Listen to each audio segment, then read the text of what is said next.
Dope. You look creepy as shit.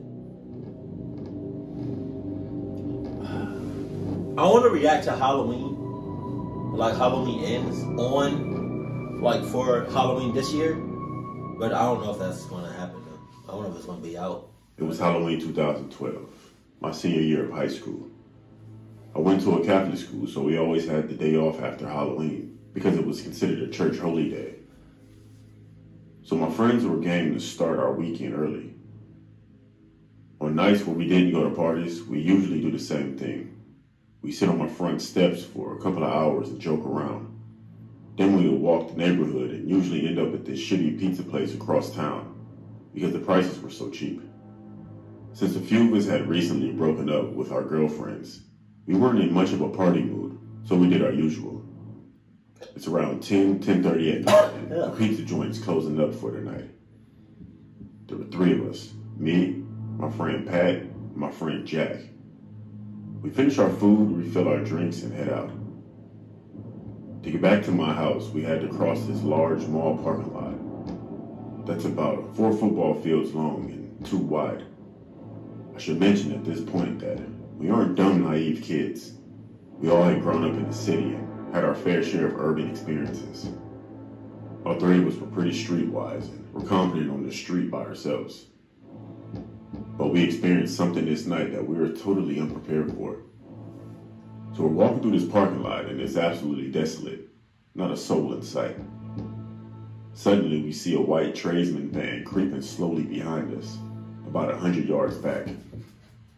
I know the old white van cliche, but I swear it's a real story.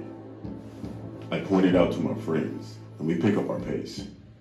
We pop the collars on our jackets and we hunch our shoulders out to make us seem a lot bigger than what we were. In an instant, the van speeds up and cuts off our path. Everything in the van is pitch black, so we can't see anyone in there. That's when someone calls out in a non-threatening voice, "Hey man." Hey man, my ass! Hey man, my ass!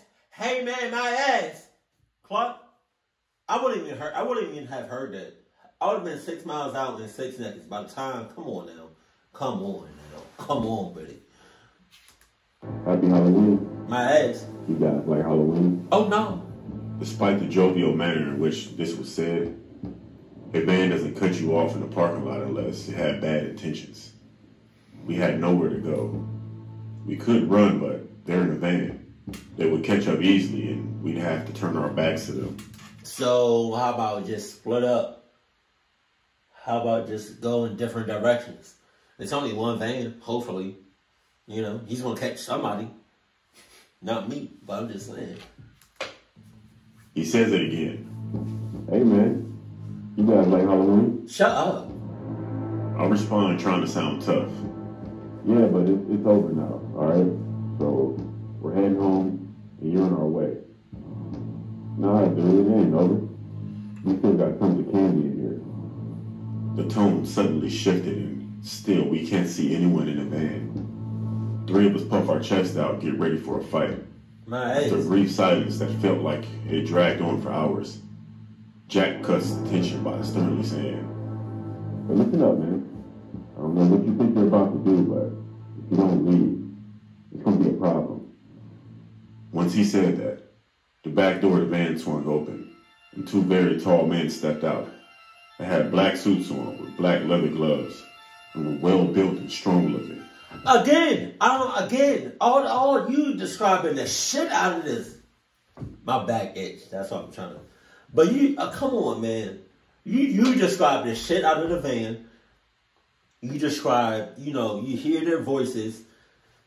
You're describing the shit out of these 2 guys. Like, I would have been left. Don't tell me they run at the last second. Come on.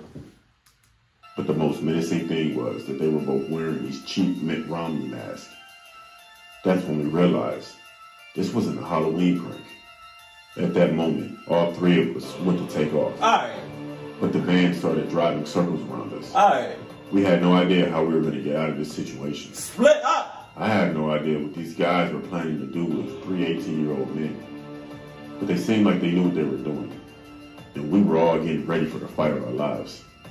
The van stopped, and it looked like they were about to make a movie. Hold on, Nightmare Files. Hold on, I see you with that soundtrack. Hold on now. This was it. I mentioned that there was 3 of us that met. It was at this moment that our friend Pat, the one who had stayed silent up to this point, leaned into the both of us and quietly said, "Hey, this is a Hail Mary, but get ready to fucking run when I say go, alright?" He then picked up one of our sodas, which was in a cup, and threw it with all his might at the driver's side window. The window was open, and the cup miraculously connected with the driver's head. Pat screamed, "Run," and we took off across the parking lot. The van swilled off in the other direction, and we hurried our asses home. Jack and I were both confused as to why a simple cup of soda got them to give up their plans. Then we found out what actually happened. While we were panicking, Pat kept his cool. He nonchalantly dumped out the drink that was in his hand and slipped a big-ass rock into the cup. Then he waited for the right moment. The driver, thinking that this kid just threw a drink at him, wound up getting pegged in the head with a rock. It probably knocked him out cold, or at least brought us enough time to put some distance between us. All that was left after that was pulling off a miracle and getting the rock to hit. Maybe a guardian angel or God himself took care of that. I'm still amazed. Or somebody with the power of a data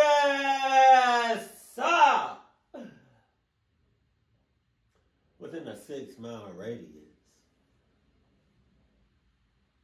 helped you out. Alright, but more of the story, kids. Don't panic when you're in a tight spot. If you lose your cool, you lose your fight. Man, you don't lose no Adidas though. You better haul ass with your Adidas. Come on now with it.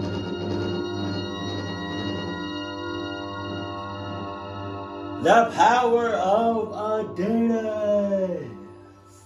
I'm a 32-year-old female living in Colorado. Right. And Halloween is by far my favorite time of the year. Oh my God. One Halloween stands out in my mind that I'll never forget. And it's not for the right reasons. It was 2007 and I was about 17 years old. Once it got dark, I met up with a few of my friends, Brittany, Rick, Curtis, and Micah. We were walking around a trailer park, smoking weed, and taking shots, and just having a good time. We must have been walking for about 20 minutes when we came up on this group of guys that were smoking a meth pipe just out in the open. God damn. We just walked straight past them when one of them yelled, "Hey," as loud as possible. We all stopped and turned around, and Curtis said, "Yeah?" Stop my ass. One of the guys asked in a demanding voice, "Want to give me a hit of what you got there?" Curtis held up the roach. We just finished smoking, and he said, "Sorry, man. We just finished it off." They didn't reply. They just turned away from us. Suddenly, one of them turned around and asked for $5. Again, Curtis responded, "Sorry, man, I'm broke." The guy gave a really weird smile, baring his crooked yellow teeth, but his eyes were dead and cold. It was very unsettling and clearly a forced smile. He then said, "Oh, all right. You guys have a good night." We turned back and started walking away. Something was off about that group of people. But then again, they were on hard drugs. We walked for about a minute until I heard a bunch of people running up behind us. It was Halloween at that time, so there was a lot of people everywhere. But it was that group of people again, and they were coming up fast. We bolted down the road, and everyone ran off in different directions. I jumped a few fences and hid inside a random person's shed. My heart was beating so hard I thought it was about to explode. I waited about 20 minutes, slowly opened the shed, and peered out. I didn't see anyone, so I started to look for my friends. Found Brittany and Rick. We looked around for Curtis and Micah. Curtis' phone was dead, and Micah wasn't answering. We finally found Curtis. One of those psychos stabbed him in the leg and took his wallet, and his jeans were soaked in blood. We called 911 right away. Then we found Micah laying on the sidewalk. She could barely get up, and she told us that 2 of the guys jumped her and beat her, as well as stealing her money from her pocket. For reference, Micah is about 115 pounds and 5'1". It disgusts me to think that full-grown men were so high that they thought it was okay to beat up an innocent small girl like that. It definitely ruined one of my favorite holidays, and I still think about it these years later. If a random group of people ever call out to you, just keep walking. No shit! Always carry a taser, pepper spray, and Adidas. Any weapon.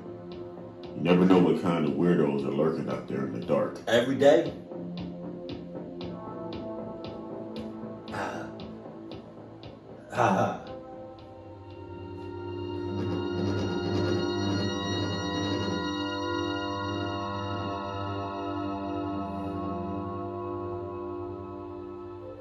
I'm a girl, and this happened when I was about 9 years old. Jesus.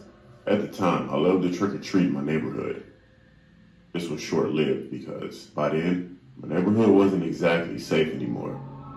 That year, which was 1992, I attended a church Halloween party. There were many kids that I recognized from school and from nearby areas. I dressed up in a little devil costume that year, complete with paste on horns and, the usual. Yeah, a little bold for a church party, but several other kids were dressed as devils, and I saw many girls dressed as witches. The party host, who I'll call Father Francis, stood greeting everyone. I remember he was dressed like a version of Captain Hook. Every kid attending got goodie bags at the door from Father Francis. For some reason, every kid who was dressed up as a witch or a devil got a baggie of homemade cookies.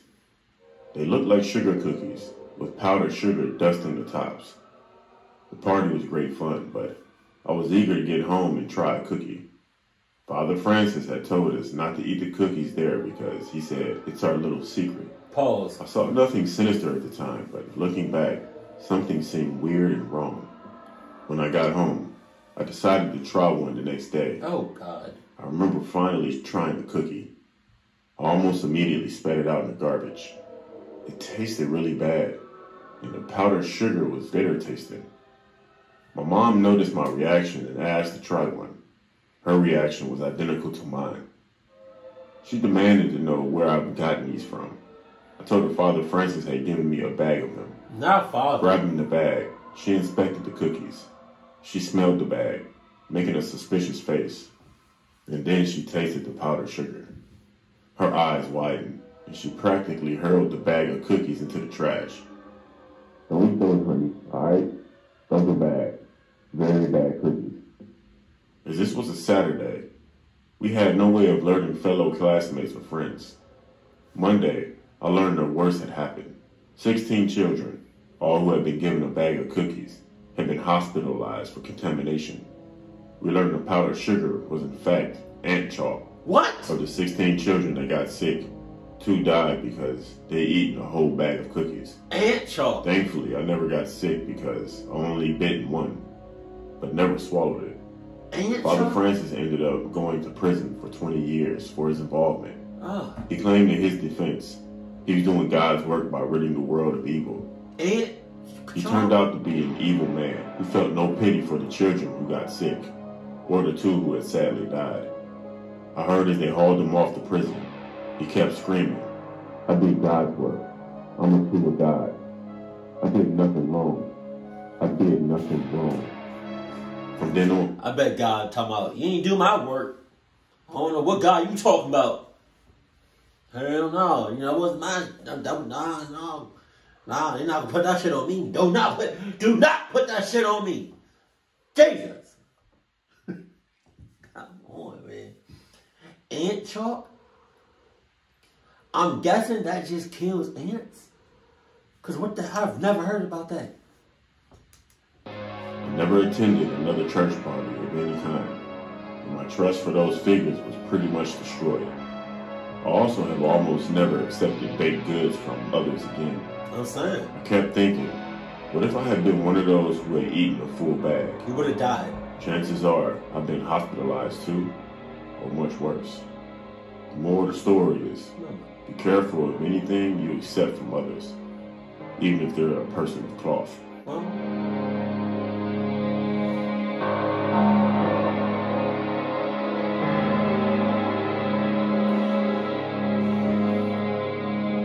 Yeah, I don't really be accepting shit from anybody, especially strangers. You know. Ant chalk? Ant chalk. I've never heard that before. Ant chalk. I'm not gonna lie. If somebody gave me this, I might consider it. I don't know, but it would have to be gamifiers of glass. It would have to be sealed. But even then, people can mess with things, tamper with shit, and still seal it up as if it was never even opened, which is also scary as hell. Cause I think I seen either reacted to a video or seen something where a couple years ago, I heard about this. I heard about like somebody messing with Halloween candy, and they would put something in it and then seal it back up as if it wasn't never even open. And it'd be crazy shit in there, like nails and shit. Oh my God. Like, who out there, like, really doing shit like that? That shit is crazy. But, no. Keep it cool. Jesus, y'all be careful out here. Keep it cool, keep it classy, and I love you, stay happy. My family.